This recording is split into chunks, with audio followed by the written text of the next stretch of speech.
Hello, everybody. Welcome to this week's episode of the Flex Cortex podcast. Today, I'm joined by Rob, and we're going to be talking about fulfillment today and trying to be fulfilled in all aspects of life. And Rob has a very unique story, and I think it's going to be really cool to talk about where he was versus where he is now and what brought him through that whole process. So, first of all, thank you so much for coming on today, man. I've been looking forward to this podcast for probably at least 2 weeks, maybe even 4 weeks. And considering all the talks that we have, I have no doubt in my mind this will be exceptional. So, yeah. Well, thanks a lot for having me on. I'm really looking forward to it. And yeah, man, just like all the conversations we've had in the gym, being like, oh my gosh, what are we talking about this now for? Like, save it for the pod, save it for the pod. So let's see where it goes. Yeah. So, first thing, everybody that comes on the podcast, I like to have them introduce themselves a little bit, give the viewers and the listeners some context as to who you are, where you kind of came from. So, I started off usually with like what got you into fitness, but I think for you, let's hear like your story of what you were doing and then what drifted you towards fitness and what brought you to now running your own thing out of the vault. Sure. Yeah. So thanks for the handoff. My name is Robb Chalifoux. I am a personal trainer slash coach for about 15 years now, but at different points in my life, I have moonlighted as a reality TV star, multi-platinum Juno nominated boy band member. I've been a drug addict. I've been an alcoholic. I've been many a things at certain points, and it's all led me to this wonderful place I'm in now, where I own my company called Alchemy Strength at running out of the vault in Edmonton. And it has been a war to get here, brother. An absolute war. Like, people are like, hey, like, here's my dream. Let's do everything to get at it. Here was my dream, and then it was here, then it was here, then it was here, and I basically took this possible way to get there. The path less traveled. Oh, yeah. So let's talk about like everything. Let's talk about Yeah, when you got into music, um, how you felt being in music. Let's even get into like the lack of fulfillment you felt within that too, and sure, like and what pushed you towards personal training and wanting to like help people. sure, sure. Okay, well, if let me give you the full rundown here. Okay, so I'm 38 years old. Grew up in North Edmonton. From day one, my life was basically divided into two parts with parents that split up young, and I could be one person at my dad's and one person at my mom's. And basically, how that worked out is mom was really into pumping music and art and inner adventure and finding like just a lot of exploration of the inner self and the world. Dad was a different story. It was very regimented, more military style.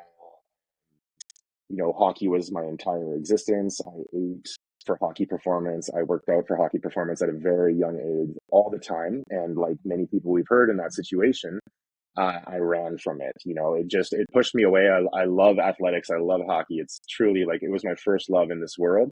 But at that point, I was figuring out who I was, and it was the '90s and the early 2000s, and I've loved fitness and the gym and sports equally as music and art, and the balance of both in my life has truly been, I would say, the seesaw of chaos and happiness. Hmm. I went to Victoria School of Performing Arts at downtown Edmonton here, and in grade 12, I was kind of playing in some fun bands. Hockey was kind of taking a turn for me. I knew I wasn't going to go professional anywhere, but I also didn't really. I mean, every guy that never made it says this, but like, oh, I didn't care about it. But at the time, all I could think about was being in a band, and I had a very strong sense that that is what I was supposed to do, almost to blind faith in a way that no one could tell me otherwise. Parents being like, "You want to go live on a beach in California and try and make it?" I'm like, "Yeah, that sounds perfect. That's exactly what I want to do." And I don't know. I think about this all the time now, but somehow they let me leave in grade 12. I had to get permission from both my parents to cross the border, and I started touring the United States. I had done, oh boy, like probably four times across every single state by the time I turned 18.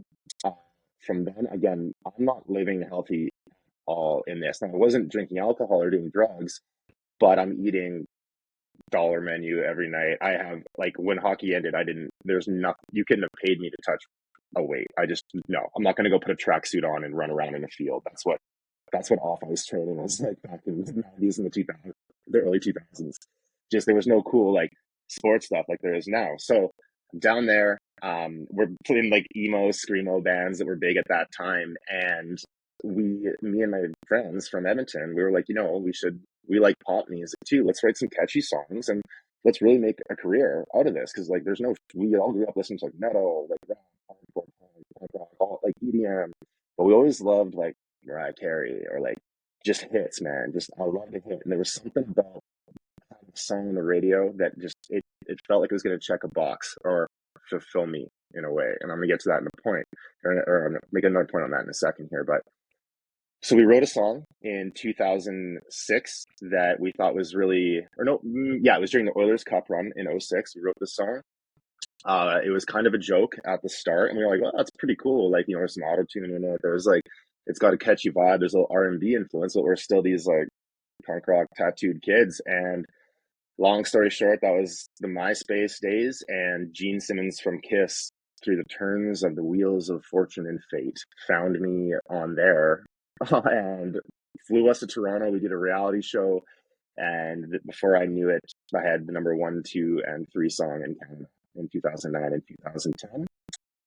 Cue drugs, cue alcohol, cue all the things we'll talk about after this.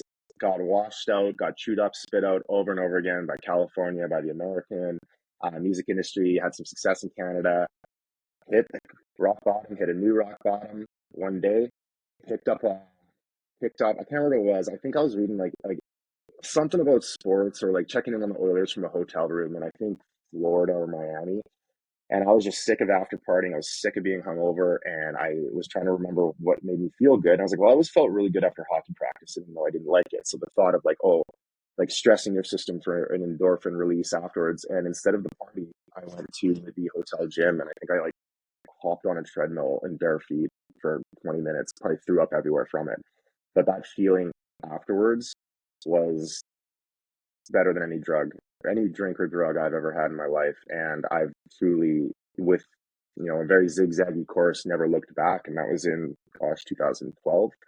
So I've been at it since then. Worked for many a company and private out of the vault now. And I couldn't be happier to be with the team I'm with now and the place I'm at in life. That was a long-winded answer. That's what we're here for, man. And I find it so interesting because everybody strives for this arbitrary metric or this arbitrary target, right? So that's why I find your story so fascinating. And I know that you mention it a lot, and like I don't want to identify you as just solely this guy that was in the stereos, because you're so much more. You're Rob, but stereos was just a part of your life. But I do think that it's so fascinating how like people could strive for having that metric or that target. Like, if somebody had the point where they had the top 3 songs in Canada, right? You would think Yeah. that they'd be at a point where they're like, I've made it, right? Oh So, my gosh. so, Yeah. so it's interesting how, like, for you, like, you hit that point and you're like, oh man, this is not what I thought it would be. There has to be more. Yeah. And to like leave that behind and still have it be a part of you, but still, move forward and have now fitness be that thing for you, I think is very unique, but also Yeah. it's very cool. And I think it's something that really defines you as a person. Yeah. I appreciate you saying that. I thought that one external factor would Mm, bring the answers to all that was missing inside me at the point of my life that was happening. And I dreamed of going on tour with my friends and, like literally playing like 500 people in a show. And I thought I would do that for the rest of my life. And that used to give me this feeling that like playing live music to a crowd that is receptive to you is it's unlike anything, but it's also like, I don't know, when you leave a really good session coached, it's very similar. When you're driving home and you're like, man, I really made an impact. I know what I'm talking about. They had a good time. But like my clients, is just that provides an inner fulfillment, right? hmm But when we got to the top of what our career was, and did not feel like I had imagined it would feel like. And if you talk to other guys in the group as well, like I'm sure there were days where truly it was the best thing ever. And it's what we all dreamed of, man. Like back then it was like, oh, I want to be in the NHL or I want to be a rock star. And it worked, man. It happened. And it was crazy to see the adoration and everyone like it just I was young when it happened too. I was only 22, 23, and it wasn't it it's I think about this all the time and we've talked about this so much. Like it was a very tough pill to swallow when I realized that even though I was so grateful for everything that I got to do in that band and still continue to do, and it's my best friends ever, and I would like that's my family, those guys.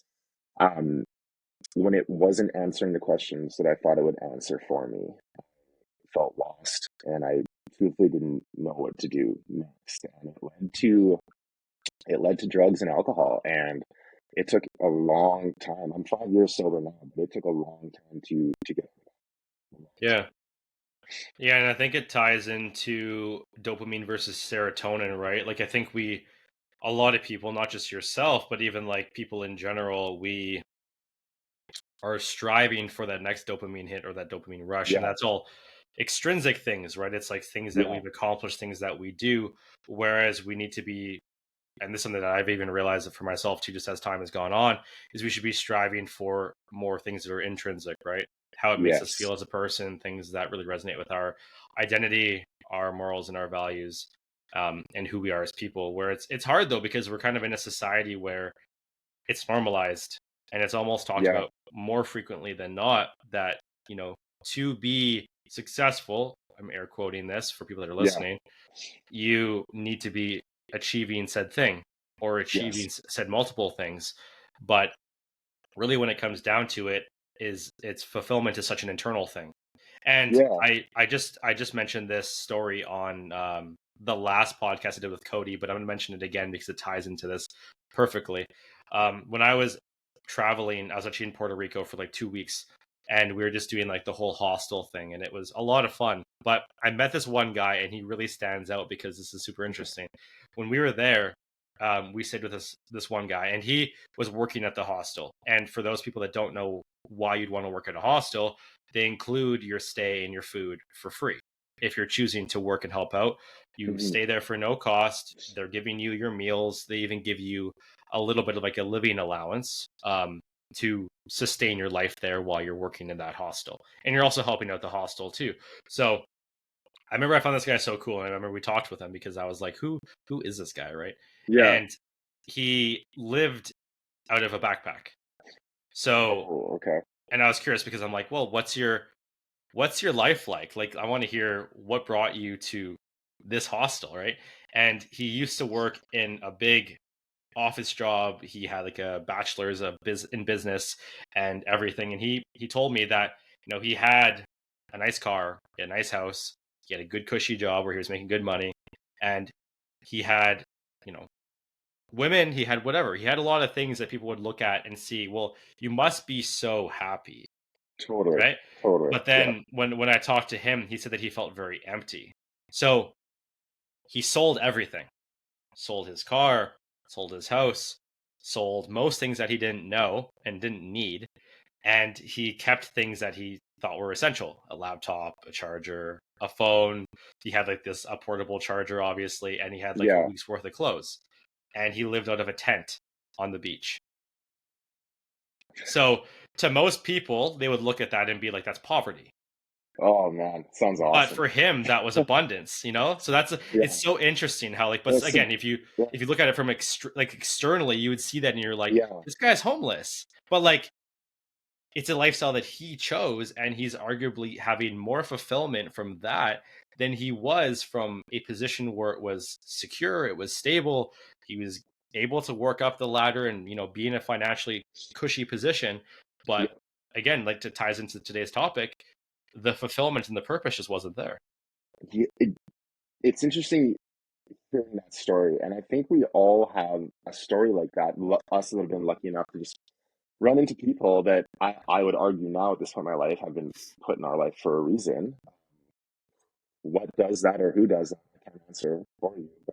there seems to be too much synchronicity in my life of who I've encountered, and just I've been lucky to travel and go to some places I never thought I would go to, but what I try to do in is keep, well, at a later part in my life when I got a little bit, I had a couple tools in the toolkit, right? Keep that Yeah. open vibe out and conversation, like what we're doing now and what led to this is truly what the world, I believe, needs to do as much as possible, is talking to each other, regardless of what your background is, regardless of what your thoughts are in this, like that's how we move forward. And that, when we're constantly searching for that external validation, um, material possession, all those kind of things, which Mhm. I've done and I'm still guilty of doing. And I'm not saying there's anything wrong with that. And with anything I say here is things that have worked for me, and I'm never going to push it on anybody. Everybody is different, and everybody has a certain combination of life experiences that are going to require a certain Yeah. combination of things to make them feel good. But I Yeah. know one thing that I really got sick of, and it might come across harsh, but people would look at the optics, right? Of what do you mean you're sad? What do you mean you're feeling suicidal today? You have a number one song, you're doing this. And what I'm telling you, like I've had dark days, as we all have, but some of the darkest ones would be the ones where people from the outside would be like, what's this kid complaining about? He's got everything he wants. And it's just not true. So anytime I hear some celebrity athlete, blah, blah, blah, like, oh, what are they crying about? Like a millionaire. I'm like, well, I know what comes with all that. I've never been a millionaire by any means, but I know that if you can have all the things in the world, and we hear this over and over again, with whether it's a deathbed confession, whether it's people at the later stage of their life with all that wisdom, which I think is so important that we talk to people that have been around longer than us, that have taken this ride and like stayed on it longer than Yeah. we've been here for the years that we've been on here, and they all seem to say that same thing, and we see it in old religious texts, we see it in anything, like it is about how you feel on the inside and your deep familial relationships that truly Yeah. lead to happiness. And I believe that to be true with every ounce of my being. And the world we live in, I believe we are starting to figure it out. And I love people, and I believe in the world, and I believe in humans. And we're so cool. We're never going to hear about all those good things, and all we're going to hear about is bad things on the news. But there is Always. wonderful love-based things. Yeah. But our society we're currently in right now is that, exactly like you said, that external, to get it right. Like what can I add to myself that will finish me? And it's like, that's not true. You're perfect. You're complete. You have Yeah. all that's it's all inside you to find. But when we talking about fulfillment, we think about like inner fulfillment. What is that? That's completely subjective to each person. Yeah, and I think it's one of the double-edged swords component of social media, right? Like I am blessed for social media because I've met some incredible people on there, Hmm. and like I've made some very good connections through social media, and like obviously a large part of my business is run through social media. So again, for me to say that I don't like it would be very hypocritical. So Yeah, I do like it to a degree, and I think there's a ton of value in it, but I do think that what it does is it instills value based off of arbitrary metrics like follower count, yeah, views, likes. Again, a lot of metrics that aren't real. and that's on purpose. Yeah. That's playing into addiction. That's playing into dopamine. Yeah. The platform itself, like YouTube. Let's look at YouTube for a second, okay? If someone would have told me when I was a kid that there was a platform out there that for free I could upload anything I wanted to create my own content, oh my god, I would have tried to rate the fifth Jurassic Park movie, or six or seven, or whatever it's on. Back then it was only, I think, like Lost World, something like that's all I can remember. Maybe a Yeah. dinosaur. But it YouTube for me has given me the chance to access information that probably just would have been too lazy to go to the library for, and it feels like the true Library of Alexandria, where as much baloney is out there, there's some wonderful things too, and it's your job to have, I believe, your responsibility to have discernment to know. And we all learned a lot of that in the last world events in the last 5 years, of how to think for ourselves, and how to not just blindly follow things because we're told to. And we're not like that. Yeah. Instagram is another thing though, right? I of my life, like I'm a millennial. I think I'm a millennial thing. So a lot of my life didn't, but Instagram came out 2 years into stereo. So the first years of my fame were like, it was Twitter, man. That was it. And Twitter was pretty wild. back then, but whatever it is now, or like this X version of it, just if that was out when I was growing up, all of my worth from who I was and what I was lacking at that time would be put into how many likes did I get on this, how many Yeah. views did I get on that, and that if it brings happiness to you, I'm never going to get in the way of it. But what I've seen is this creates more problems than not. Platform to express yourself all day. Oh, the comments and all that stuff. I don't know. I don't know if that's what that's going to do. I think that is the key differentiation that you just mentioned, though. A platform to express yourself, not to Hmm. validate yourself. Yeah, not to validate yourself. Exactly, So I think exactly that. to express yourself genuinely and authentically, right? But not to validate who you are, but to Yeah, just solely express and try to be express things as that you're passionate about. It could be anything. It could be music. It could be what we're doing here today, right? It could be just trying to simply like leave an impact. Because like, I tell everybody this, if one person listens to the podcast, even this yeah, episode, right? And they're like, this helped me realize that I'm not alone. This helped me realize that everybody struggles with this. So this is common. That's a huge hmm, win, right? And that's what I want to do here. I just want to help somebody that is struggling because I've been there, I've been that person that had body image issues, that had body dysmorphia, that person that was teased and made fun of and didn't have any confidence, and like it's a challenging place to be in. You feel like the world's against you. So what I want to try to do is just instill some hope. That's it. yeah. And what a wonderful thing to say. That that must leave you pretty fulfilled. That mission, just saying that mission statement alone, and Yeah. that makes me want to ask a question of what is fulfillment to you? Oh, fulfillment, What does hey? it look like to you? What is it? And again, let's open it up and think, because I've been thinking about it for the last 48 hours really intensely and being like, can I definitively say at this point, this is what it looks like? Is it a feeling? Is it a destination? Or is it the entire gamut of all of it and the constant fulfillment? To me, all I could come with is it's the carrot dangling of what my brain and thoughts have perceived as happiness and a destination. And I don't know if Yeah. that's a great take on it? Yeah, I have a lot of thoughts on this. So I think first of all, it's important to differentiate because you mentioned happiness, and I think for me, again, this is all so subjective, right? Yeah, of Um, course. Happiness is one of those things that I view as a very fleeting and temporary metric. Big time. I think happiness could be one of those things that's heavily influenced by external things. It could be influenced by drugs, by alcohol, by food, by something that you watch, something that happens in your life. And I'm not saying that happiness is a bad thing, but I do think that happiness isn't the goal or Yeah, the target. I think peace is. And yeah, to give context on what I mean with this is peace is something that you feel. Peace is something that when you think about it, it just allows you to feel very blissful, very joyful, very yeah, calm, right? And I think yeah, that that's something that should be strived for more so than happiness, because happiness is something that could be indicative of something that you watch or consume. But if you're if you're choosing peace, then you're choosing to just be in a peaceful state of mind, which I think there's a lot to kind of tie in with that. But to kind of segue that into the question you initially asked, I think peace and fulfillment go hand in hand. I think to be absolutely. fulfilled, you have to be at peace. And I think to be at peace, you have to choose peace. That absolutely that. I think as well every year of my life that I could have probably answered it differently of what that looked to. And I was thinking of an example where I felt the most or perceived to feel that most. I know when I go back into my memories, they're not exactly accurate, like a pretty good idea, but like, it changed. Brains are incredible.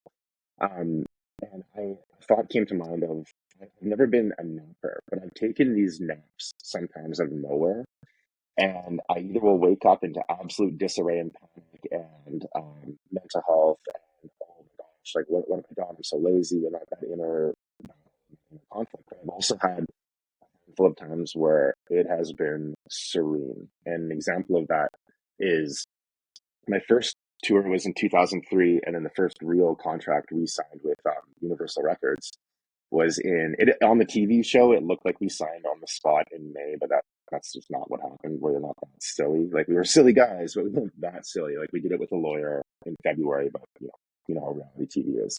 And I went home that day and I had a nap that I think about all the time. And it was like this weight lifted from my body. And I felt like at that point I was 22 or 23. Hmm. Like everything had been leading to that moment. I had never felt so much relief in my life. I remember laying in the house, and at the time we were living in Scarborough, Ontario, and it was divine. And I've felt it a couple other times too, but then I struggle with this because that's an external circumstance providing something in me. So I have to look deeper. What did that elicit in me that caused me to have this sense of relief? I almost want to say too. And how the life I have right now is the most fulfilled I've ever been as a human being, and what I had originally perceived as to be most possible as a child. But Married, kids, yeah, house in the town I'm from in Canada. And like, I did everything in my life to escape this, and it's the best. but that just kind of like ties in how fulfillment is an internal state of mind and how fulfillment Yeah. is such an intrinsically driven thing. Because like you know, like you said, you're living back where you were living before, and like you might have looked at your life now at a time back then, and you'd have thought there would be no way Rob would be fulfilled now, but you are. hmm hmm And when stereos happened, I knew that my life would never be the same, even though it's many years after, and we, like mentioned, I'm very grateful for that experience. It has opened doors for me.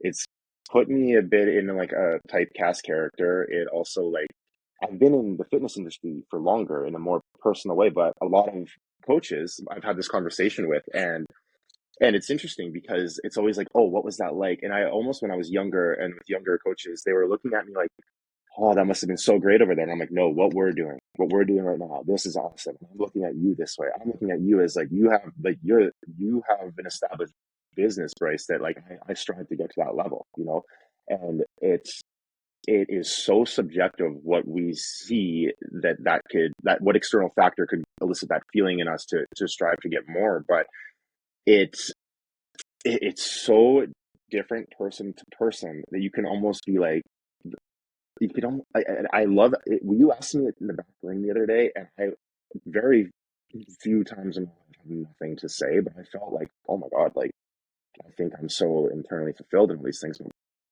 Like, what does it mean? How do I articulate that?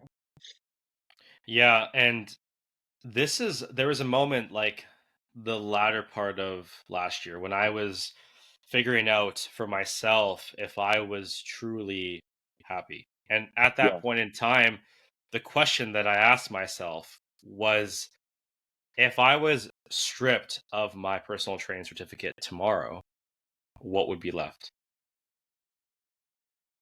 And the when I asked myself that, the answer was quite astonishing. Internally, it was, I don't know. So, and that kind of tied into my sense of fulfillment. Like, I at that point in time, I just didn't have much to say. And Yeah. I was so closely and everything and like attached to what I was doing. And that gave me a sole sense of fulfillment and purpose.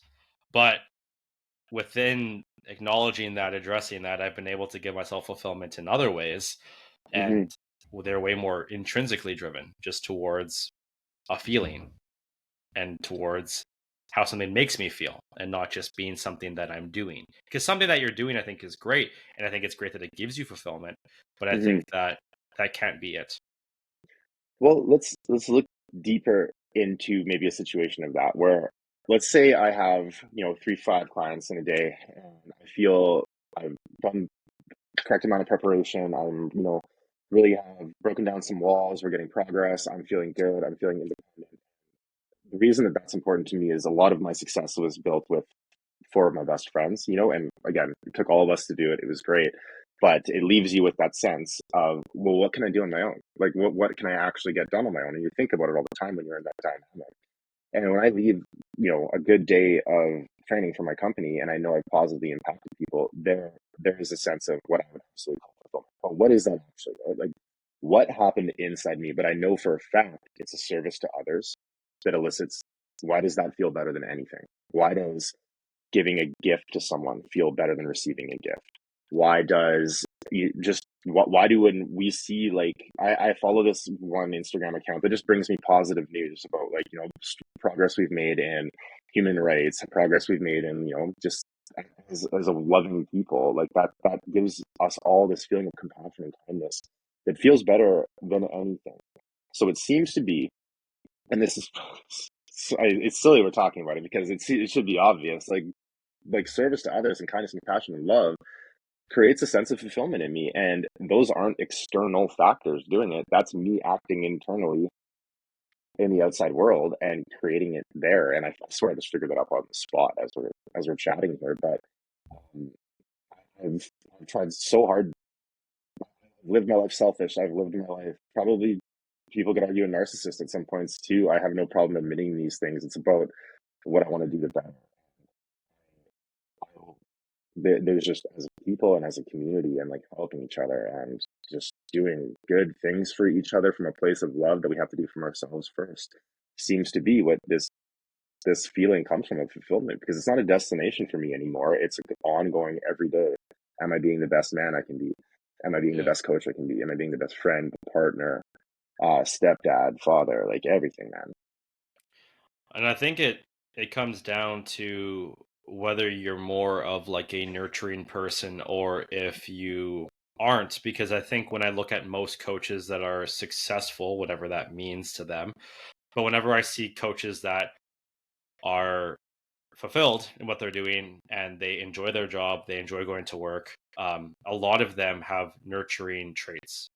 Yeah, And I think that within that, it's like you mentioned, right? They are finding inner fulfillment via servicing people and helping people change their lives, which I think yeah. is, it appears to be selfish, but I think it is selfless. And what a line too. And where does one become the other, right? Because I've thought that before, and I'm going in, I'm like, oh my God, my whole day today is just, I feel grounded, I feel calm, I feel happy. And I can let that show to my clients. And you've been doing it long too. You know what it's like when it's like someone can come in with a really bad mood and you've had that rapport with them, you have that relationship with them. And like, I know this is from that movie, Pain and Gain, but like personal training. There's like the personal side of that is so, so important. And I feel I've excelled in that with my interpersonal skills. Again, I had to learn on the fly with all these like wild celebrities. Which is hilarious to me. And it just, how do I word it? Like it's such a unique job.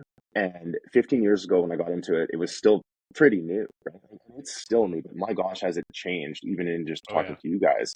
But at the Yeah. end of the day, we all get to go home with a service that people are willing to pay money for, which is very incredible. We all need to. I know every single one of us, especially at the vault, would be like, "Oh, but that's not why I do it," and that's admirable, and I completely agree. But that's a cool thing that we've established a skill that people are willing to pay money for, and it's to help them, right? Yeah, We get for to sure. fall asleep every night fulfilled, knowing that that's happening, right? Hmm. And I'm so grateful for that. And I think I sensed a piece of that when I was imagining what it would look like. I remember I was on a flight to Miami to film. A lot of things in my life changed in Miami.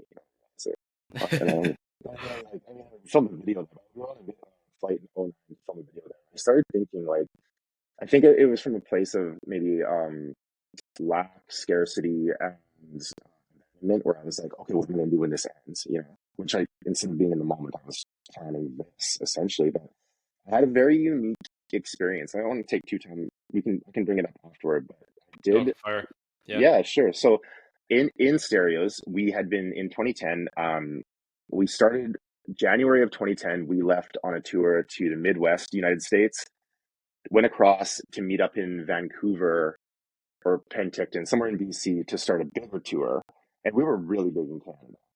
like in the States, we'd play 500 people, and I was just happy that any Americans knew our song. That to me was like, I just romanticized when I was younger. Not so much anymore. Mad love to all my American friends, but you guys get it. But I ended up getting touring across Canada to the Junos in April. So I've already been gone for 4 months. We were nominated for a couple of Junos in Newfoundland that year. It was an awesome time.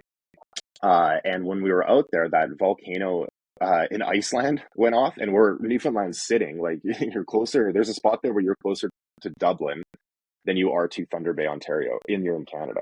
And it's like Newfoundland's out there. There's an extra half an hour time zone I just didn't even know about as a kid. First thing that came to mind was like, how am I going to watch the Oilers at like 12:30? Anyway, so we're out there, and then our next tour started in LA.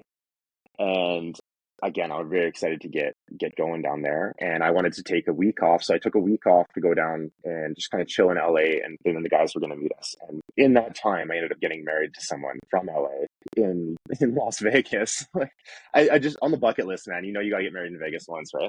It's like just a box set check. Anyway, great person. We stayed friends till this day, and for a Vegas wedding, the odds are low, obviously, but we had a great time together. It was awesome. But living in Los Angeles, she saw me, kind of I'd fly back from Toronto to LA, and I was like, oh, like having all of my worth based on someone's opinion of me on a billboard or on comments or this, or like if my song is going to go number one, which isn't even about if people like it anymore. It's about, or back then it was about just all the other moving pieces of the industry. That was playing with exactly what was quote unquote broken inside me. And again, I was burying myself in alcohol, and I was burying myself in like stimulant drugs. And I knew this is going to end up one way. And this is why I believe in whatever you want to call it, higher power, whatever it is to you. I believe in something external, call it the universe, call it love. Let's just call it love.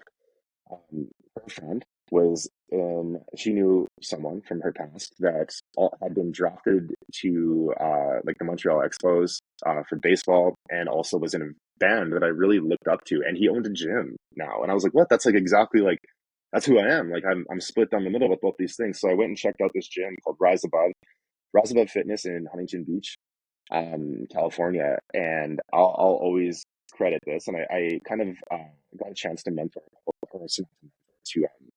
to sort of apprentice under a gentleman by the name of Brandon Chapati, who was a singer for the band, the kind of hardcore metal band Bleeding Through, and owner of Rise Above Fitness. And seeing that, I knew, like I just knew, like this is it. This gives me the feeling that is. I wish I could tell you a better example of it, but I had a complete knowing that my personality, whether it's healer, nurturer, motivator, I like to consider myself like a leader and not following trends, like that. Yeah. It just was a pure knowing, and I saw people striving to. The first time I saw growth mindset in my life was in there. I think it was the first time I saw positive mental attitude, which is a huge thing growing up in punk rock and skateboarding. Like that's a huge thing we talk about, but it's a lot easier to be negative, right? So I'm very grateful for my time in that. That was in 2012, and I still went back and forth a million times, but that was the starting of that sense of like, oh, my service to this person, and then the collective conversation we have. That's changing something inside me that's allowing me to feel more grounded, more rooted. Yeah. And it's like the chaos started to calm down. It's yeah, I know what you're talking about. It's almost like an unexplainable yet such a surreal moment in time, but it's hard to explain because I think it's different on the person. The Yeah, feeling that they would experience at that point in time would be just so different depending on where they're at. But I get what you're saying though. It's like a bit of an aha moment for you. It's like big time. this is what I'm supposed to be doing. And Yeah, I just know that. Yeah. and supposed to be from me, not from my looking at what Hollywood said or what Toronto is music industry or LA or New York, what expectations. Because I truthfully, like, I feel well versed in the subject matter now, and it truly is my family and my wisdom on my foundation I built my life on. And I was opposite of this for a long, long time. And I apologize, I'm losing my point here, but You're good. You're all good. yeah, and if anybody listening to this wakes up and on a daily basis, and it's that crushing anxiety. It's that fuck this world. Can we swear on here? Yeah, you're Yeah. good. I always ask that. Yeah. Because on the stereos ones, like chances are you couldn't. Right? I was like, Yeah, you're good. um, yeah. So, uh, oh my gosh, it's gonna make me lose my points again there. I'm thinking about these old stories I haven't thought about in so long. You were mentioning Like, if somebody wakes up with anxiety oh yeah, and yeah, they yeah. say like and they said like they just wake up and they're like they don't want to go continue the day. Yeah. Yeah, and you feel like a victim, and you have every excuse of external things that are happening or things that are happening to you why you can't do that. I want you to know, I'm not telling you you're wrong. I've been there. I don't wake up every day trying to solve the secrets of the universe and the world's problems. I wake up like that too. And when I was younger, I thought everyone in the world was trying to tell me, oh, positivity, hard work. And I was a contrarian, and I literally cut my nose to spite my face. I'd be like, no, I'll do it with negativity. My point being that there, you are here. Like, my take on my experience of these 30 years I've lived is I'm here to develop into the best person I can possibly be. And we can argue each other's circumstances all day, but we have no that we know have no control to be born into where we're into. But it doesn't give you a right to take that trauma out on other people. And I've tried it. I've tried it all. I'm not proud of a lot of things I've done, but got the momentum going and come back. And I think just having platforms like this and areas now where we can have this dialogue and this conversation, and I don't want to gender it, but to like with men especially, right? Like like it has truly been incredible to watch how forward things have gotten in the conversations I've heard in training rooms, um, compared to where it started. And I've been pretty blessed to be around some pretty amazing people since day one in my Canadian training career. But this is what helped me, and like it. I hope it even helped one person, because I would have really liked to have a couple more like role models that weren't so uh do work, which I love too, you know what I mean? But just like, like iron sharpens iron. Yeah. There's more levels to it. Yeah. And everybody has a certain way they're going to respond to, and I truly believe everybody has their right, and we do it as coaches, right? When we're trying to find that emotional attachment, what are you in here for? Oh, I just want to get big. Oh, okay. Well, what? Is it a girl? Is it a wedding? Like, what is it? And you find that it's like, oh, there it is. And then I think we all deserve that. Yeah, and just to kind of like add on to your piece there, which I thought was fantastic. I think when, there's going to be lots of times in people's lives that they feel discouraged, they feel a little bit lost, they feel like the whole world's against them, and that they feel like they're not heard or they're not seen, right? And I Hmm. can speak on that because I've been there. You feel like there's something wrong with you. You feel like you're a burden. Probably best way to put it is you feel like you're a burden. So, And yeah, first of all, to just kind of tie into what Rob said, you're not alone. But I think it's really important to allow yourself to naturally process and feel those feelings and work through them. I think the big issue, and it's becoming more normalized now, thankfully, but I think a big problem is a lot of people just don't realize that it's okay and that's very healthy to yeah, understand that you can feel upset and that you're allowed to. you don't allowed have to. you don't have to deny yourself those emotions. You don't have to deny yourself those feelings because of societal pressure, societal norms, right? Yeah, And I think you're allowed to see those things as just something that you're experiencing, not something that defines you, and allow yourself to naturally kind of work through and process it. Because once you're able to do that, it gives it less power. you said something so profound to me 72 hours ago that you probably didn't realize you did. And I remember when we were chatting, I was like, man, we're both doing this push-up challenge right now. Still I've already got my day done today. What? But I was Okay. like, maybe 2 nights ago, I was like, and I know myself that right now in my life, I have my first child being born in the summer. So I'm doing everything I can to become what I quote unquote believe the best man to be until then. And one of it is discipline for me, and consistency and commitment. And this push-up challenge, and I get a certain amount of steps in per day too. and it's freezing here right now, right? So I'm Yeah. just putting myself through this because I know you've said two things to me that really, really struck me. First of all, you've said many things that have struck me, but these two stand out. And one was that you told me when you were learning how to play guitar, you were working on that delayed gratification, and that just bounced around. And I know when something bounces around like that, there's a reason it's bouncing around. So I was like, okay, well, oh God, I haven't done my 30,000 steps or whatever. Like I can get it. It's freezing. I'm like, but I know now, I've had enough experience now and enough doing it the wrong way that on the other side of that 30,000 is a feeling that's going to lead to something else. And I'm not doing it to get to that feeling anymore, but I just know persistency and that delayed, not dopamine chasing is going to be huge. Now, that thing I was going to tell you, I was like, dude, you told me something and I can't remember what it was, but I wanted to text you and give you that compliment. What that was when that uncomfortable feeling comes, and this was even when I started my growth journey, I thought it was, no, it's not real. Out of the positive, positive, positive. And that to me isn't right either.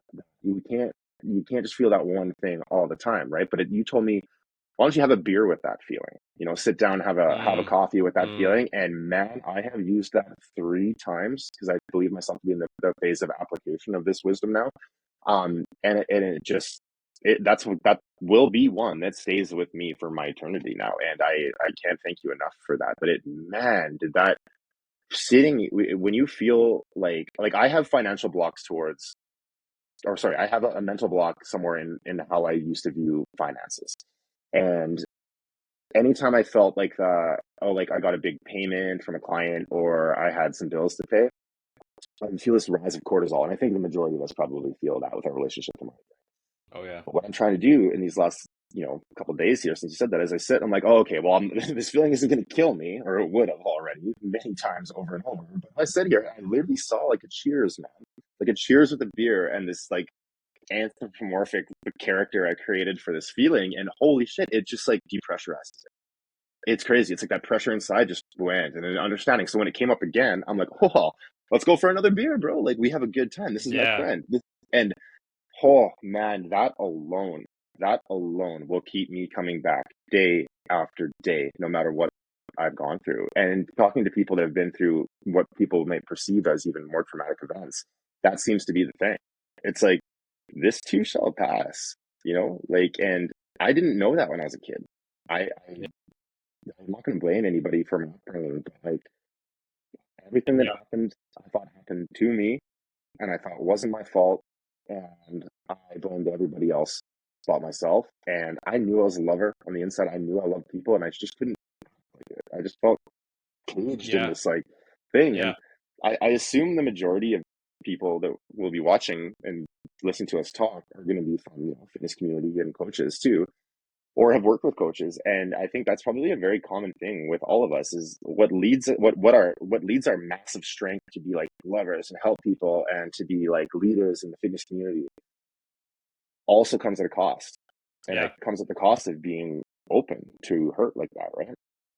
Yeah, the first thing I'll say is I think a lot of people when they're going through stuff is they feel like their reality will last an eternity. 100%.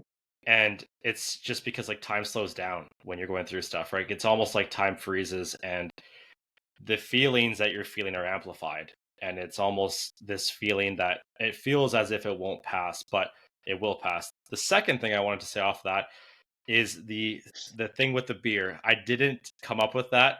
I heard it on a podcast Yeah, yeah. with And Chris you did say that. Williamson.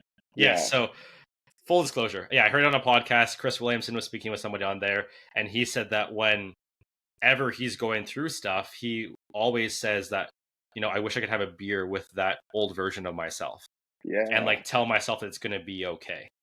yeah. And sit down with that old version of you. And it's like it's the idea of trying to give yourself that reassurance and that the validity that you were seeking in some way, shape, or form, but also that you could see this because again, if you see it from two different perspectives, you're seeing a future version of yourself as present you. So Yeah. it's reassuring that it will pass, like you said, and that it will get better, even though in that moment the reality could feel like a literal eternity because you just feel as if this feeling is never going to end. And what if this just came to my mind. What if we looked at it, and this is just like a thought experiment, okay? Like, what if you look at those times. Let's call it in the fire, right? Let's take some Alan Watts stuff here. So he has a quote that says, "It's about how you walk through the fire." And I remember reading that. I think I was early 30s, starting to dip my feet into the water of growth, and like still like being like, okay, like let's just see what this is. But still being like, oh, I'm gonna do it from this. Like I'd already drawn lines in the sand. I just never think that's a good idea. But what if we looked at it in the sense of, is that actually what the good times are? When we're in that fire, even though we can look at it, what causes it could be trauma, it could be like, an abusive situation. And I'm only going to, again, speak to my own experience here. And everybody is completely No, of okay course. to, yeah, you know what I mean? Yeah. Yeah. Like, I respect all trauma, and we don't want to open up that wound 100% going through it. But in those times, as much as the physiological feeling feels awful and like my insides are being pulled out, I seem to do my best work there. I seem to, in the darkness, in the fire, once I'm done, woe is me, which gets faster and faster with repetition. What a surprise. Reps make you stronger. Yeah. Um, there seems to be something that I almost got addicted to and created a chaos loop, in a sense of, this is where the growth happens. And when the downtime comes and I feel fulfillment in that point, I'm not learning anything. I got into a little bit of a loop, and I'd love to get your take on this because I struggle back and forth. I have to be really careful with everything I get really into because I'm so addictive. And I think like moderation for everything, including moderation, is the middle way. And what I subscribe to now for my own happiness is when things are, so I'm having a great day today, pod today. I'm going to watch Canada US tonight, but I'm kind of just existing, right? Like you and I are having a great discourse, like, or a great conversation about Yeah. things that I'm very passionate about, and I'll leave fulfilled from that. But what am I going to learn after this? And am I here to always be growing? Am I here to then take the applications and then do it there? And then I found myself, when things were smooth sailing and down, I was almost like, I don't know if this is good. And then I'm like, well, what is good? And you start spinning, and it's like, oh my gosh. So the view of when these times come up, if you can sit through that initial, whatever that pain, cortisol, awful, awful feeling is, there's some wisdom in there. And Yeah. it's like, 9 times out of 10, man, it's just not what I thought it was going to be. And I've built a mountain, or I built like a tiny little hill into a mountain. And there's just so much wisdom in that journey, um, the hero's journey, if you will. I have many things to say on it. Yeah, yeah, Um, perfect. First things first, the one thing I always think about, and I was talking to actually a client about this too, is most mind shifting and life altering things happen when things are spontaneous. Hmm. And what I mean by that is things that happen very abruptly are often the ones that leave the most impact on our lives, whether that impact is good or bad. But I think the impact is always good when you think about it in that sense, right? Yep. Even if in the moment it's earth shattering, it's changing our perspective on things or outlook on things, it's still going to be making you a better person. But I like the analogy that you used there about walking through the fire, because I always think about this now, especially when I'm going through stuff, is think about, when you're in a thunderstorm, right? Think about how the grass smells after. Oh, I have that tattooed on me. Weird. That's weird. It's, yeah, well, it's God, it's a band that got canceled, first of all, so don't come at me, everyone. But No, it was I'm saying not weird in the sense that's a weird tattoo. I'm yeah, saying weird that it's a very, yeah, I'm it's a synchronistic. coincidence. Oh, Yes. yeah. This has been happening like just unbelievably lately. So I think about just It's in not the cool. moment. I think about in the moment, like you're like there's rain, it's pouring, there's likely trees getting ripped out of the ground. It's whatever, right? And you think, well, this passed, what's gonna happen? But then once it's done, it's that smell of rain, it's that smell of things growing, things Hmm. blooming. The sun comes out again, right? And you're like, it's peace. Yeah. It's like this like blissful, like calm state where you're like, okay, well, the storm has now passed literally, and now the water is still and the sun's out again and the grass smells differently. And could that exist without that storm? No. And so that was so hard for me to accept back in the day. Yeah. So hard for me because look at So I'm looking out a window here into like Edmonton has the coolest back alleys. I've never seen anything like it, but there's the back alley of the Edmonton house is just like I'm obsessed with it. And I've seen people write this is so random write stories about how our back alleys are just this beautiful thing we have here. So I'm looking into that. I see blue sky, I see chimneys and that, and it's a beautiful day and there's snow on there, but somebody else could look out there, right? And this is getting into perspective in their own paradigm and be like, oh, it's freezing cold, it's this, and it's not wrong or right, but the way we look at it is different, and we can't have one without the other. And I honestly think I'll be trying to understand this, I think, for the rest of my life, and even the thought of that is exciting to me.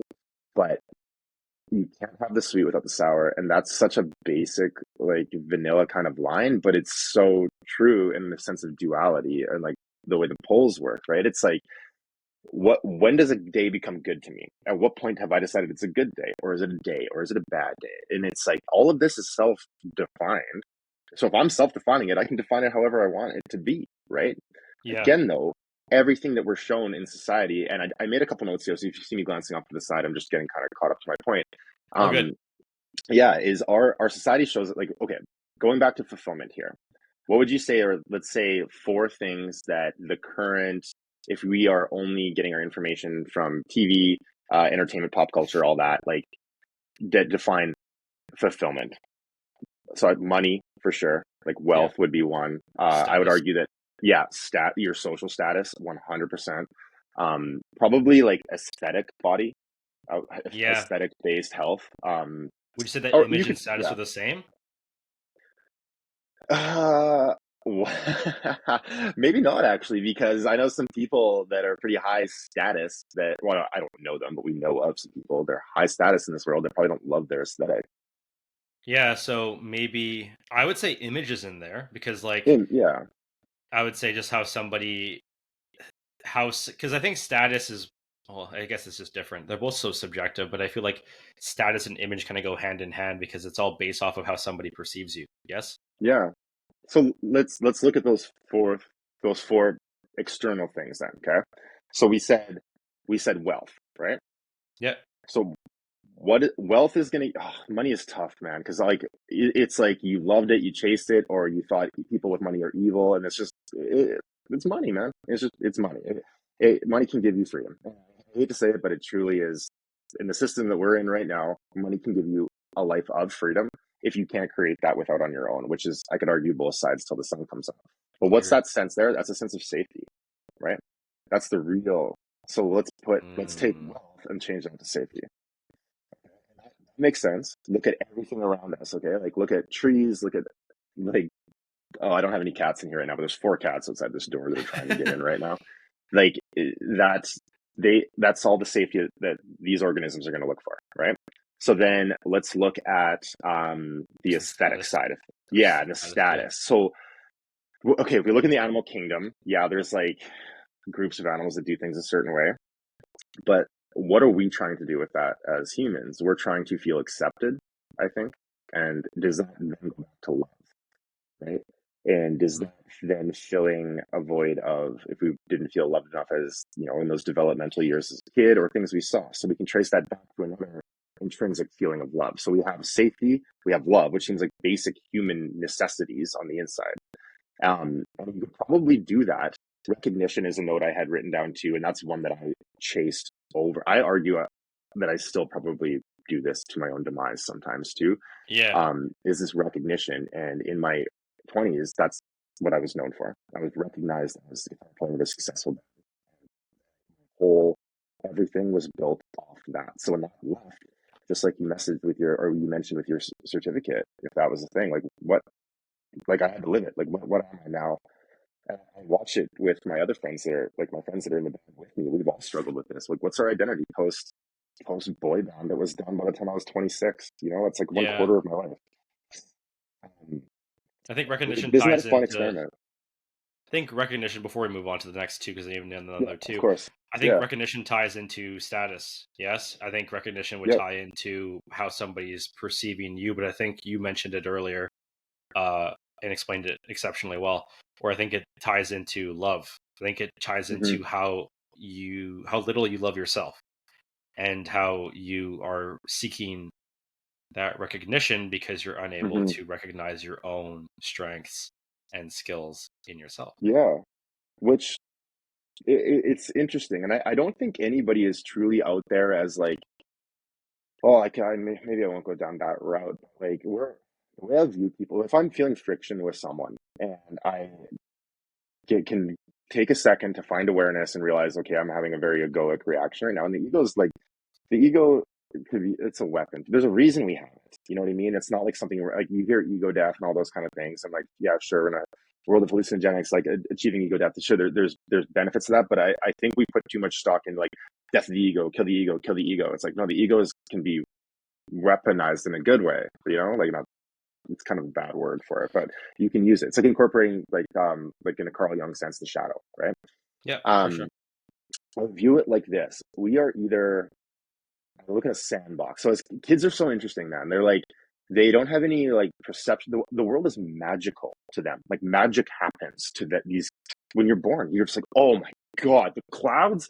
What? And you're thinking about clouds all day, and like you can do that. Like, what is this? Like, this is crazy. The sky is blue. You know, like it's just yes, we have like scientific reasons for all that, but it's wild, and it's that Yeah, sense of wonder as a kid. So I try to think like, okay, we are kids in a sandbox trying to like on the playground or recess get along with each other, and you either go longer in life accumulating more experience that puts you in the corner, which I argue that probably a lot of us are doing, and I think we're trying to come back from that right now after what we went through in 2020 as a planet, yeah, yeah, trying to find it again because we're not, these material things aren't satisfying us, right? There's such an interest in inner growth right now.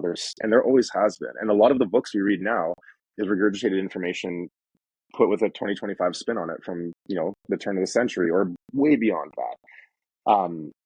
Oh, you get me going on this. I'll go all day, man. It's like, I could think about it. And I like, it's so interesting the way that humans kind of interact with each other and the ones that feel or we would perceive to be fulfilled, how they go about their days from their established base and their cup full to then fill, as opposed to when I haven't felt that, how I've treated people has been awful, awful, yeah, by yeah, my standards. And it's when we just looked at those things that society defines success by or fulfillment by, it comes back to an inner emotion that is very elementary in our growth, which yeah, is like elementary in the sense of time we learn it, but like love, compassion for your neighbor, love for yourself above all. Without love for yourself, you then can go love someone. And before we started this, we were chatting, and I hope it's okay. I bring this up. I'll bring it up with myself first. yeah, That I've been told by people that are close to me, in whether it was a romantic setting or a platonic friendship setting, that, you know, like there's times where I've had to hear like, you got to love yourself first because you just don't know how to give and receive love. And I'm like, what do you mean? Like, I cry oh, when a certain character dies in movies. I'm the biggest lover. Like, oh, I think about my cat 24/7. But my self talk at that point was like, cool, Rob. Like, even though a client would be like, incredible workout today, unbelievable job, I'd be like, oh my god, and I'd sit in bed and I'd stare, you know, and that's why I drank, and I'd be like coming down. I'd be like, oh, yeah, but yeah. I also said this, and that means that, and maybe I'm bad, and I'm an imposter here. It's just like, The yeah, yeah. the inner dialogue is such an interesting talking point. And like I have a client of mine who he's working with a mindset coach, and he used this cool analogy where he was saying, if your inner thoughts were projected onto a speaker, Hmm. would you want to hear what that speaker is projecting? Do you think there's anyone in this world that would say yes to that? No. And The I thought of it for a second. I was like, fuck no. Even at a yeah, place of now where I feel like I've made some personal growth, and I can, to me it's a daily battle. There's a band I like that has an album called The Devil and God Are Raging Inside Me, and it spoke to me, that name. And whether you want to call it dark, light, positive, negative, who cares? Show with me. it's resonation. It's resonation, and yeah, oh, it can go deep. And this our line of work and our colleagues in this too, it can really help growth in that area, or without the right understanding of it, it can lead down places, which is something have experienced both from. Hmm. Yeah, yeah. I feel like it's such an interesting talking point, right? And like, I feel like with all of this too, it's all so dictated off of perspective. Yep. And that's kind of like the inner piece to all of this stuff is perspective, you know. And even it was even like the other day when you and I were talking a little bit back and forth, and we had that talking point about, you know, it's only a shit day if you allow it to be a shit day, or if you like, Yeah. or if you like choose for it to be a shit day. And it's like it's no different than what you're just saying there too. Like you look into out the window and you see the sun shining, you see blue skies, right? But if somebody's perspective was, oh, it's -20 outside, it's so snowy, oh man, I wish it wasn't winter, I wish it was summer. And then all of a sudden they get into this whole, oh, you know, the days are really short, I can't do anything in the winter Yeah. time. And then it kind of, it's all just based off of that like initial thought loop. It's like the initial, how are Yeah. you viewing something in front of you, how are you choosing to see it? But that's all There. perspective Yeah. based, you know.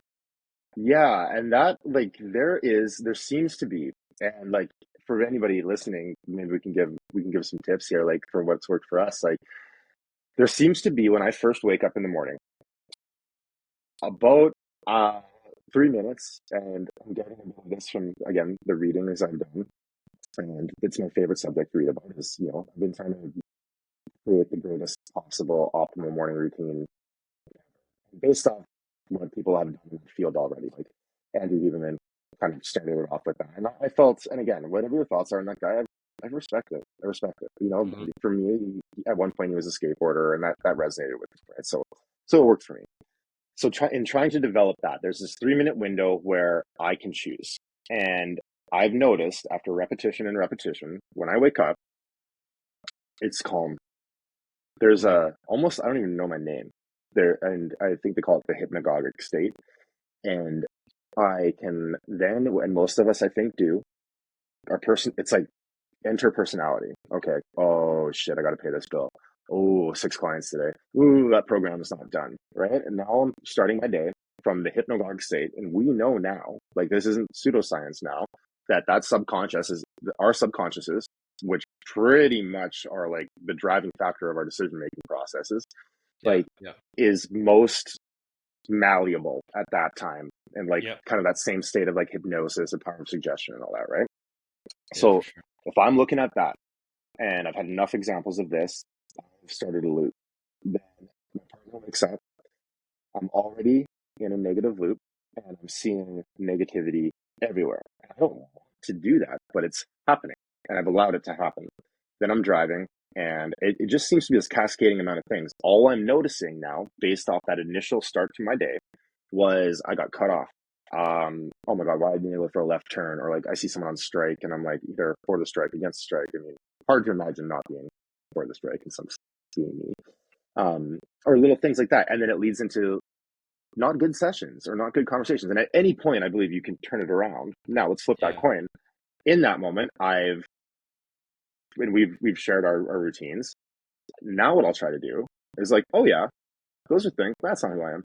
That's not who I am. That won't work for me. And I go very like visual with it, where I literally take out, I'm going to date myself here, the CD-ROM of negativity, and then put the CD-ROM of positivity in me. Now, I don't mean toxic positivity. I mean, like, I will be here at the end of the day.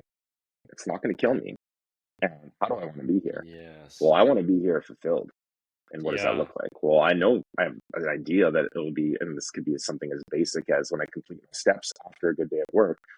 Oh boy, like the dude, thoughts, and it's like I could lead an army at that point. yeah, yeah, And we all have that. Like I'm telling you, I was like, I thought it was cool. Like I legit thought I was the coolest guy in the world, because I would be like, the world's so shitty, and then still go and do like quote unquote like success. But what am yeah, I doing? I'm swallowing poison and expecting my enemies to die when I do that kind of thing. And our job, and again, our vocation, colleagues, like this is what I see over and over again. It's how we are. Like when you go into a session, I know you've seen examples of this, as like you're exuberant, you're over, like your client matches your energy. 100%. They will. And I Yeah, like when I was first starting and very rookie at it, I would match their energy if they were on a low and down, and I could argue both sides again, but there they can sense it, right? And if they Hmm. can sense that Bryce is happy and awesome today, like that, where's the negative? Like, how can that possibly not lead into other awesome things? Yeah, yeah. You know? I have a lot to say within this, and Yeah, the I'm just general, gonna keep going. So jump the in, man. general theme of the day. To further extend our talk earlier about having a beer with yourself, what about the idea of having coffee with yourself in the morning? Yeah, and that. Okay, so we've done a lot of consults talking to people about, okay, well, one of my favorite questions from one of the first consult books I'd ever worked through for a big box gym said, well, let's talk about what you think are going to be the greatest areas of biggest obstacles to your success, right? So we hear time, money, family, things, right? Yeah, Well, I, for the first time ever, I have an 8-year-old stepson, and I'm not used to waking up, and I am now, but like majority of my life, I woke up, I can do whatever the hell I want, you know? And like if I want to roll to bed at 11 o'clock, which I do not do, go get a Slurpee and go walk, like freaking watch 10 rounds of Sports Center, I could have done that. I don't have that anymore, but what I do have is responsibilities, right? hmm, And in those responsibilities, like I just know there's a place I can do them from productivity, and I've felt the place I can do them from a bad attitude. So giving yourself, like my thing is this: how many tools can I give myself to achieve the next stage the way I want to? And 5 out of 7 days I can hit that now. It used to be 0 out of 7 for the majority of it. But if that means that extra half an hour in the morning to yeah, let the storm pass, because I know my bullshit, and I know what my brain can try to do. And I've yeah, been talking to others who also experience this when that passes, or if it doesn't happen, I can find that calmness. I can set the tone for my day, and that can be even when my eyes just open. And I have that almost like mental coffee with myself, setting my brain. And what that looks like is usually just for empty sure, and for sure. breathing. And you've said really cool things on breathing. I'd love you to jump in and talk about that here, Yeah, so a couple things I want to kind of put into the note first is for the first thing is we choose our own suffering. man. And to give context to that, we choose our own suffering via these stories we tell ourselves. And these stories that we tell ourselves are driven off of how we remember and how we perceive situations that have happened in our lives. But within this, we create our own suffering. And you see it all the time, right? People will identify with something that happened many, many years ago. So to kind of further on with this whole talking point, are you familiar with the belief loop cycle? Yeah, yeah. So for me, I didn't know about this stuff really until probably like the latter part of last year. But it really ties into like what we're talking about today about how like the initial thought that you have can trickle into the beliefs that you actually entail in yourself. And Yeah, it just gets reinforced, right? So if you have that initial thought, like you mentioned before, if you wake up and your initial instinct when you wake up in the morning is, man, I have so many things to do. I don't have time for all of this stuff, right? That initial thought trickles into the belief of, okay, well, there's not enough time in the day. That yeah, that belief goes into the thoughts of, man, there's not enough time to do any of this stuff. Can I even do this? Am I capable? Right? yeah. That goes into the feelings. The feelings are like, you feel sad, you feel like you're not worthy, you're not capable, that you can't do these things, as you start to question your own worth, right? Oh, big. That goes into your actions. Maybe your actions are doing nothing because you feel like you don't have enough time in the day, and then it's all reinforced by the results, right?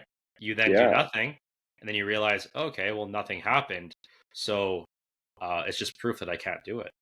But like you mentioned, if yeah. you are conscious enough to catch that in the moment and be like, hey, you know what? This is just a negative thought that I've woken up with. This doesn't define my day. This is just a thought that I have currently right now. Let's sidebar this thing. You know, this is a thing that Hmm. I'm still feeling, but let's choose a alternative thought loop. Yeah, Okay, maybe instead of thinking that I don't have enough time, look at your calendar. Okay, let's look at this from a solely logical standpoint. Do I have enough time, or have I scheduled my day poorly? hmm, Hmm. or am I trying to do too much today? Yeah. There's multiple thought processes to kind of go along that subject, but it's just like, am I looking at my day as I don't have enough time? Because I can speak on this myself too, because I used to wake up the same way in like this panicky, anxious state of mind. I'd wake up and I'd be like, oh my God, I have to do so many things today. I would immediately resort to texting, answering, replying to clients, looking at social media, and you immediately get into workflow and you've been up for Yeah. 10 minutes. Yeah. You haven't had enough time to actually be present, have coffee with yourself, think about your day, think about how you want to actually like put yourself out there. And it was brought to my attention that I do that. So then within that, thankfully that was brought to my attention. I changed my routine in the morning, right? I took Hmm. some time where I'm actually able to focus on, like you mentioned, breathing. So I'll kind of talk about that in a second here too. But like developing a morning routine, having my mornings be structured, um, and allowing myself to focus on myself first before I focus on everybody else, if that makes sense. Um, and then one thing that I like to do for breathing, and I think it's one thing that people can just practice in general, is the breath itself is actually quite an incredible thing. And we've talked about it heavily, just you and I. But I think it's something that people need to utilize more because it's a great way to calm your nervous system, your muscular system. It's a great way to get yourself out of a fight or flight position into a more calm and regulated state of mind too. Especially if you're in a fight with somebody, like you're having a fight with your partner, Oh, you're having a fight with a colleague. Um, you catch yourself getting heated over things that maybe normally wouldn't bother you. It's very, very brief, but all you have to do is really focus on your inhale and the depth of your exhale. ain't that the truth? And just focusing on, okay, taking air in, feeling your chest expand, feeling your whole body expand. And then on the exhale, feeling yourself, in a sense, let go of everything that you're holding on to. And it's Hmm. kind of crazy because, I thought when I first heard this stuff too, I didn't really believe in it. I Me didn't too. believe I didn't believe in the power that it could have until you actually apply it. And then you realize the power and the impact that it can actually have. And that I hit a lot of resistance. First of all, incredible words. I hit a lot of resistance and confusion when I had started down this growth path and uncovering kind of like the wisdom that I really build my life on, of taking in all this wisdom. And even that feeling I was getting, I felt the same that I guess the addiction, the little like I heard a comedian call it this little like addiction shrimp in their brain, and it resonated with me. So I'll use that verbiage. Like the little addiction shrimp in me was like, oh, this is the new thing that we're gonna like just go at all the time until we bleed that dry. And I'm aware of this. I know this part of myself. So I would take little setbacks, and I love reading. Like reading makes me feel, whether it's audiobook or, and I believe in the power of actually reading the book. And if the audiobooks works for you, I just like arguing with my partner the other day, and she's like, the science shows us that audio does it just as much. And I was like, hell yeah, I trust you. Whatever you want. Whatever works for you, I'm into. You can write it on chalkboard, whatever you want to do. Chalkboard, wow, it dated myself again. Um, Yeah, but that's okay though. yeah. Uh, okay, and what I want to make, it just slipped me. There's this bird flying outside my window just going wild right now. Um, what was the last thing you had just said? You had just mentioned right after breathing, power of breath. Um, The impact it can have on us. the impact, yeah. There's a reason I brought it up. One of the biggest things for me in the application part of things is we can talk about this all day. And again, if someone listen to it and be like, oh, that's a cool take that I think might help me, you don't have to act on it. That doesn't have to have an initial action. Let it Yeah. sit. You'll know when it's time. I believe our bodies they're here to help us, man. They're here to help us, We'll know when it's that time. But one of my favorite books of all time that I believe everyone can find you when it finds you just says, without this application, to paraphrase, this is just words, words, words. These are they're simply words. It's the application in the school of life where, we were both NAEP guys, right? We had our lectures and we had our labs. And those labs are where we apply our knowledge. And I think this world's like all the Yeah. knowledge is there. All the knowledge is here. Like another one of my favorite quotes, again, my thing, you like it or not, hell yeah, I just think it's cool and like to share it with you, is Dr. Joseph Campbell. I think I was watching, and how it came to me is so interesting because I really identified with like when I was lost and really in the grips of alcohol and drugs, but still kind of like quote unquote a successful trainer. We're like running a whole department somehow through addiction. Um, I watched a lot of Navy SEAL based stuff because I think I was Hmm. just like trying to be like, okay, that to me is top pinnacle. I'd only done surface level, and I still have mad respect. I'm not a war guy or anything like that. What they've done for human performance, which is a passion of mine, is very incredible. Jocko, David Goggins, Marcus Luttrell, who's Lone Survivor. I really liked that.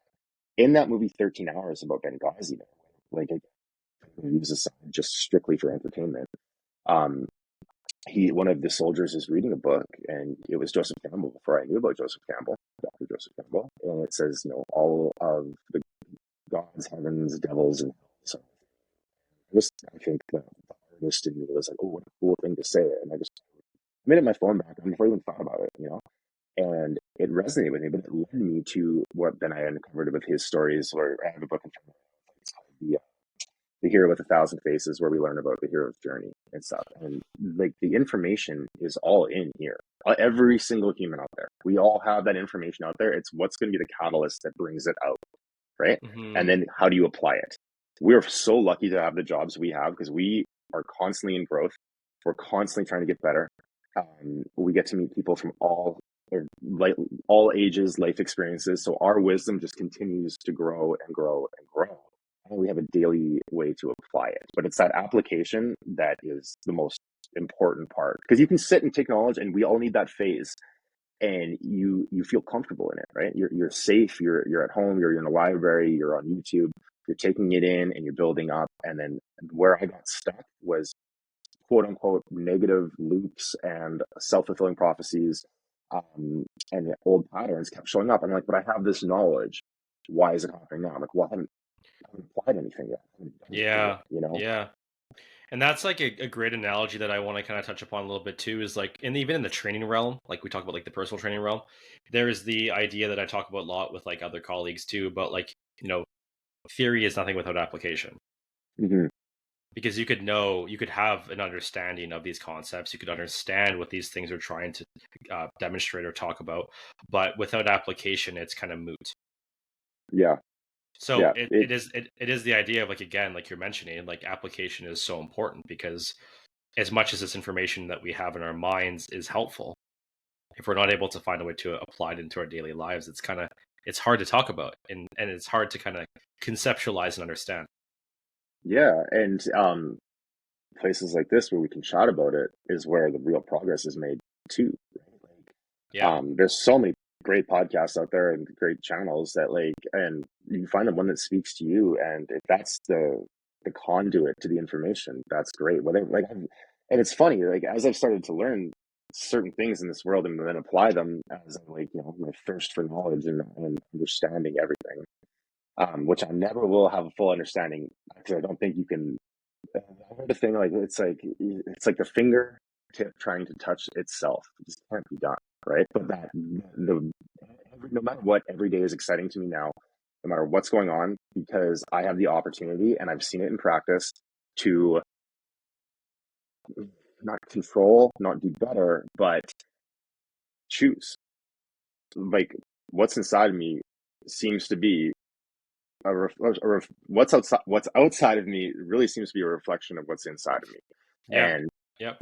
again, this is my take on this, and just something I like to share because I think it's cool. Like I that that is how are we not all talking about this 24/7? When we've been made to feel like we are victims of every external possible thing, when it's not true. Free will is free will. Like Yeah. you can Yeah. have all these crazy. Now it's easy for us to sit here on a beautiful Saturday and talk about all these great things. All of a sudden, let's say there's an intruder in my house and I'm in a high cortisol, high stress threat. Am I still able to access this? And I find over repetition I have been. Yeah. It's constant bettering But yourself, which is look at our job. That's what we do. yeah, but that's where the work comes in. Like, Hmm. in high stake situations, in high stress, being able to pull from the theory and Yeah, directly apply it. Like, it's like having all of the tools in the tool belt and knowing what tool is specific for that job. exactly. Exactly. I see down the road us, and man, like, I'm not here to tell you what I think education should be, but I believe that we are, without real parents or like mentors in our life, that early years weren't really showed too much of that. Now I believe it's getting better. Even just watching the notes that someone brings home from school, they're talking about mindfulness and all these things that were like literally. I went to school. I Yeah, had some good yeah, ones too, and it was and no blame. They grew up in a different time, right? Like our parents came in a different time, and like they were the children of like the war generation, and I get it, man. It's just this different perspective. Like I tell my son, I like I was an 8-year-old man like you, but I wasn't an 8-year-old in 2025. I was an 8-year-old in 1996. So like I can relate to yeah, you, but I don't know what you're going through, but I can listen to you and I can talk to you. I can tell you like they're like not that it gets better, but like there's you get to decide. Like you truly get to decide at the end of the day how what's happening. And I just I wish I could the piece of me wants to be a total hypocrite and go to shout this off the mountaintops for everybody, but a piece of me knows that we all have to do our own work to get there. And you know, you can lead people down a certain way or talk about recommend books. Book recommendations are huge, you know, like, and it's just, it just, the ability to have conversations like this is what needs to happen. And we have many polarizing figures in our industry. And I don't want to use like buzzwords like awakening to the quantum level and stuff like that. But there's something happening right now with people that we're starting to realize that it's not divided, it's togetherness that matters. It's what we can do together in this shared wisdom and shared wealth instead of compartmentalizing it is how we're going to move forward as people and as a species and as like there's no limit, man. There's no limit. There's constant growth out there. And then you wake up bored on a Saturday, and we live in a culture where we have the privilege, or like the not the yeah, privilege, the you know, life isn't as hard over here for some people as it can be. And like when it's perspective, I know this for a lot of people, yeah, it's yeah, for me. yeah, You can do it. You can go. Knowledge is there. You have to take that first step. And how do you take that first step? You know, and I'm still trying to refine what that looks like, because I've been the person watching this before, being like, I agree with everything you guys are saying. I want this more than anything. I feel like I might die if I don't change or like work on growth. How do I take that first step? And that's yeah, something maybe we could speak about, because it's I've been playing with it a lot in my head. Like what led me to it? What got me? It came out in a very aggressive situation, and people I loved and respected being like, "Hey, here's some tough love," you know. And tough love is, I'm not saying that's the way to go, but it just seemed to be what worked for me after it. So, in your experience, what like how have you started the ball rolling? oh man, I think the first key step to any major shift is a brutal amount of acceptance and acknowledgement, to the point where you fully acknowledge and embrace the things that you need to work on. Because if you're still in a bit of a state of denial, it's likely you're not in a place where you're ready to receive what life is trying to teach you, but also what needs to change. So I think, even again, from speaking from solely experience on my end, I had to be in a state of mind where I was very honest with myself, and I knew maybe not what needed to be changed, but I knew that things needed to be changed. And that got me on the path of trying to figure stuff out. And I think you kind of put it into a beautiful sense too, where there's never going to be a state or a time where you fully feel like you are where you want to be. But that's kind of where the beauty lies, is you are always striving to be moving forward to be better. But I think a lot of people look for an outcome. Like they look to be at a Mm-hmm. place where they're like, oh, I'm healed, or they try to find a place where they're like, oh, I'm the person that I want to be. But I think it's a bit of a skewed way of looking at it. Like we're never where we want to be in a totally methodical standpoint, are we? Yeah.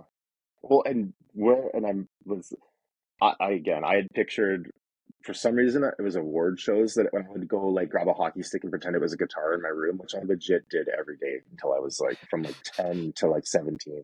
I practiced everything every day, and I felt like it was crazy. Yeah, yeah, Every move. But for some reason, the metric I used was my friends flipping through TV and seeing me playing on, like, when people flip through TV channels and seeing me playing on like the MTV Awards or like the Grammys, or like, it was definitely American in my head, not like much music, and grateful for all of Yeah. it. And Junos and stuff. It was like, that's kind of what was so Yeah.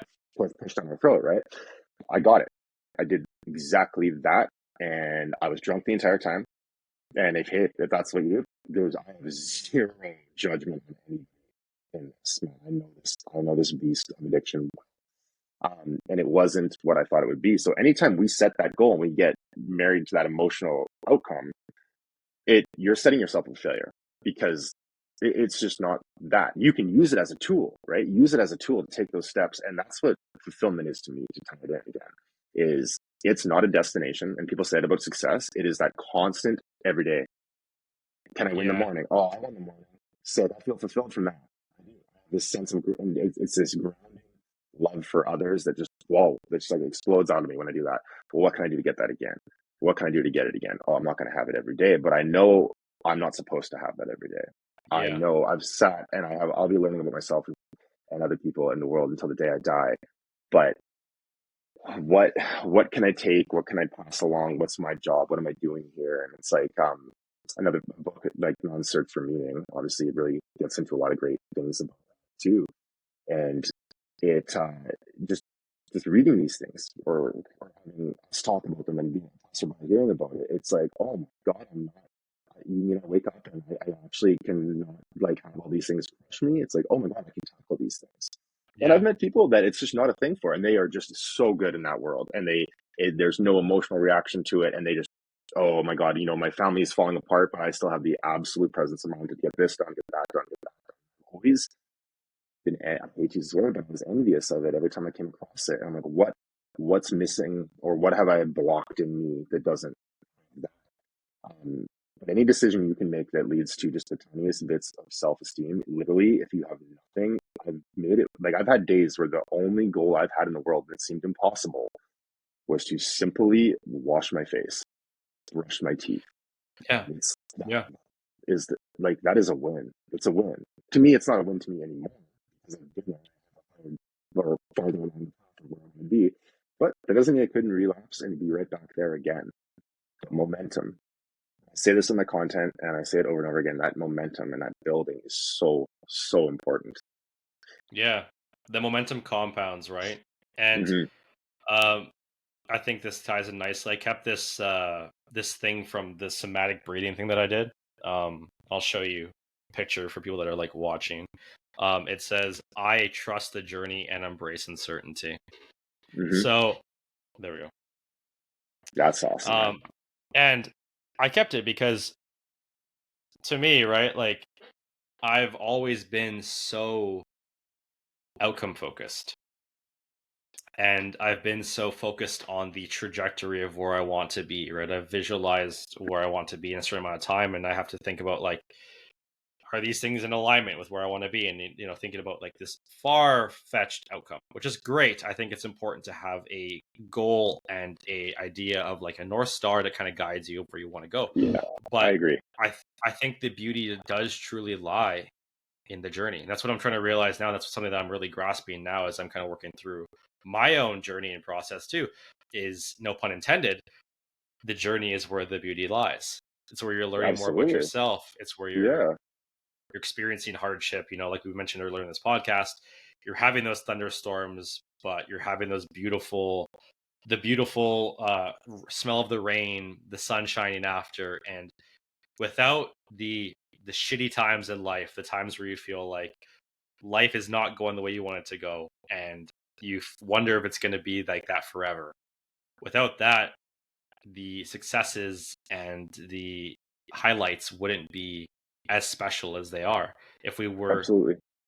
if we didn't experience that. If life was all highs, it would just be this constant level of complacency, I would say, and this constant state of stagnation, because we wouldn't be really having the lows to really amplify the highs, and the lows to also tell us what we need to work on to actually be able to kind of rest at a higher point, if that makes sense too.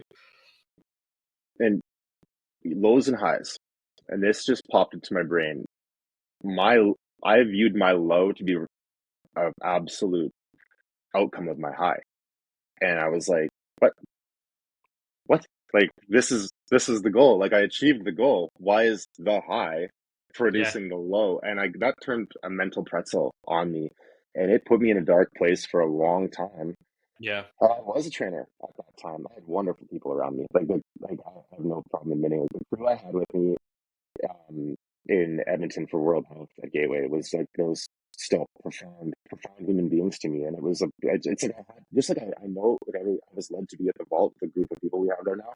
That's how I felt about that back then. And Yeah. it's just so incredible who's come into those journeys. But the highs and the lows and the experiencing of it, and you decide what the highs and the low is. But we do. I mean, even I still love my healthy dose of pop culture. I just try not to let it affect my feelings anymore. So it tells me a high is a beautiful day when I'm whistling down the street listening to music. But I'm telling you, in these last 3 years, that's the highest I've ever felt in my life. Is a sunny day where I'm in, like not in control. Maybe that did come out of my subconscious there. That like maybe that's something that matters to me. Where I'm walking, I feel good. I feel like I'm making a positive impact on my life. I'm being a good man, whatever that means to me. That has felt better to me 1000% than some of the performances we've had, which I'm very grateful I got to experience that, but it was an external thing creating a feeling in me. And at the end of the day, everything we talk about, whether it's fear of situation, whether it's success chasing, whether, all these growth things, it's really about how it's feeling inside. And that is profound, I think, Yeah. right? So that allows you to then take a separation between the event that's happening and what it's doing to you. And I don't love that term, what you're allowing it to do to you, or what, based on your experience, is being thrown up inside you. And Yeah. if that's the case, then the opposite has to be true too. It's only shown a million times over nature. Like if I've created this, I can create that. And it's so cool that we can even talk about these things now. I feel like these things have to be talked about in secret, like, or get called like a cult and stuff like that, right? But Yeah. um it it seems to be right now that, and again, I most of my people I know are coaches, trainers, life coaches, or sports, that kind of thing, or musicians. We're all trying to get to this thing, and we're different than our parents were. Like we were very much told 9 to 5, like academia, and I respect that that's there, and I respect the people that go farther in that too. But we're the generations that have created jobs. Like we've made shit up, and it's all in this like content creation. And people will talk shit, and we were talking about this the other day. Like people will talk shit and be like, "Oh, everyone thinks they're like a little like star creator now." It's like, well, they are. And if you don't like it, don't watch it, man. If you're not doing like, I don't know, we could argue like hate speech and all that stuff. Like if you're not hurting people, do what you want, man. Like just like that's beautiful. And it's such a cool time to be alive right now, but you'll just never hear that. But it truly is. It's just like we have making notes on some books and some quotes I wanted to talk today. I can go ask like an artificial intelligence that like I get too. But like, hey man, just help me out for a second here. What are some great talking points on something that I don't feel like remembering every word from right now? And I have like lists in front of me from it, and then we can channel it into a great place if we really focus. And I'm getting really like save the world right now. I apologize, but No, you're good, it's man. like I wish, I think, not wish, I don't even wish it because I see it everywhere, but this hunger from society for explanation, understanding, and it seems to be that we're all looking for this same meaning, you know. I just heard that my headphones are going to die, so I'm going to switch over in a second. Yeah. But there we go.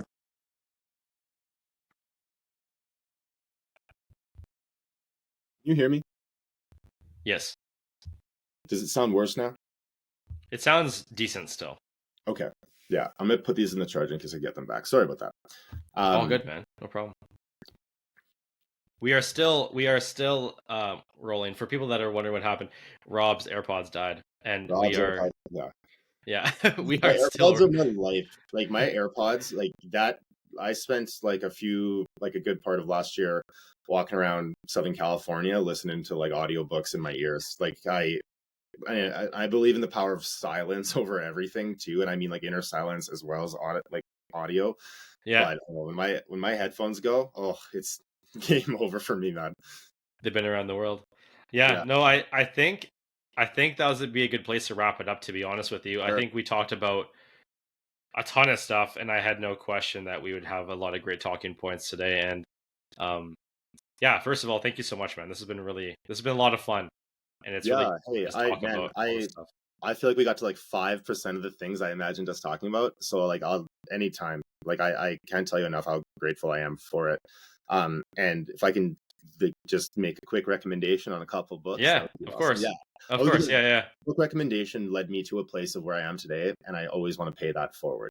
But yeah, a couple books that I've set aside for anybody listening and watching, and we've discussed these a lot, are and again, like I don't go into like who these guys were as people or women or were as people. I'm looking at their works, and we yeah.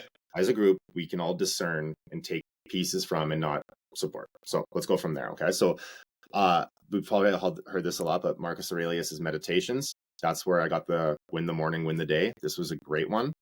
Okay, And just a couple, I think anyone in our industry has probably been here for that. But this is a book that was put into my stocking for Christmas one year, and I got it, and I just instantly felt like, ugh, like I'm not like that. Like, why would I read this like Trump Art of the Deal vibe? Which is like, I would fully read that book now, whether I agree with him or not.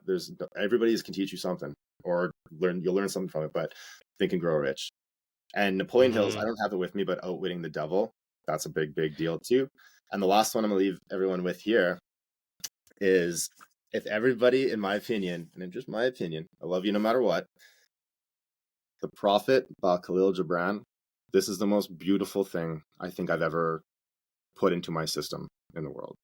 We'd all yeah. be Okay, we'd all be just chilling out, chilling out, talking about cool things. And hey, that doesn't mean we're not gonna argue. Arguing is how we get, yeah, But to sum it all up, I just go out there and get it. Go out there, and if that means I got to sit still today to feel safe, and I believe that we're all being led somewhere, and we all have powers like we will not you cannot fathom. And spread love, man.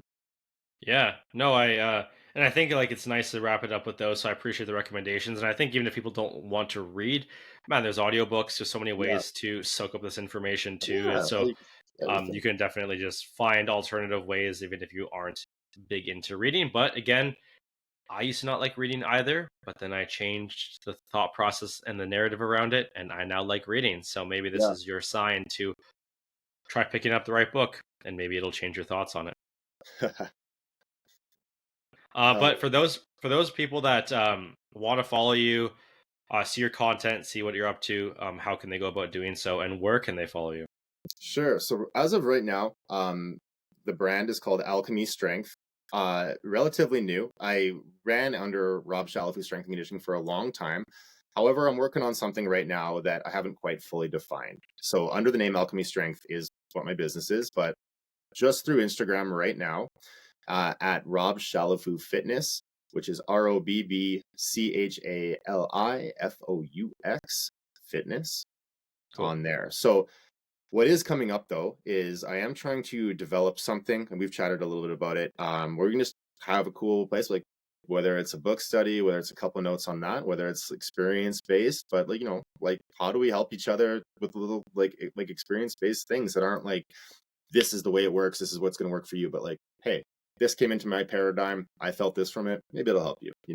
And I Yeah. think that that's where I'm kind of leading towards. There is all aspects of human performance and what makes us be the the best to each other, to ourselves first, and then to each other. And it all comes back to love and compassion and kindness. And I'll spread love has been my motto since day one, and it always will be at the end of the day. Awesome. Thank you, man. This has been a lot of Thanks, fun. man. Hell yeah.